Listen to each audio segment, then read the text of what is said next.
जुतिया माई हमन के भूखल बनिए। देखी दोस्तों जुतिया माई दोनों जना हमन के दोनों प्राणी बानी जा जुतिया माई के व्रत में बानी जा।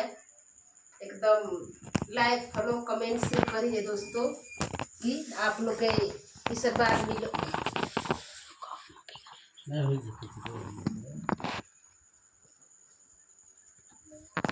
जिन जो हमके दुश्मन पीछा कैल तब एकदम तैयार है ना, तो धो के तो खूब लंबी उम्र दी है काली माँ शायर माई देख लो एकदम से ना सही सुरक्षा तो रखी है, नहीं तो देख लो एकदम सही जैसे के बनौले ना हो।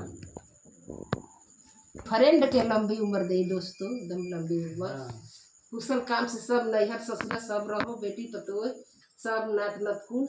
हमारे एगो लड़का प्रदेश में बारह लोग के नीक करी है जुतिया माई।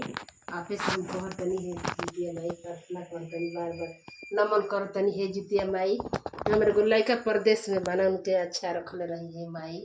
हमारे बाबू के एक से कस करी नात नतकुन नाती पतोह सबके अच्छा कैले रही। एगो सास बड़ी उनके अच्छा ए जुतिया माई तो जुतिया माई नाटा देखत कर अभी नांगड़ हवे जुतिया माई। देखी ह देवता देवी जुतिया माई देखी है एगो नांगा बानी, नांगा से गंगा डराली है मैया। देखो इनो के संभाल के राखी पति देव है ये गंगा माई। जुतिया माई देख ले पति देव के। प्रेम से बोलिए जुतिया माई, प्रेम से बोलिए जुतिया माई की जय जय। अन्ना आदमी की जय।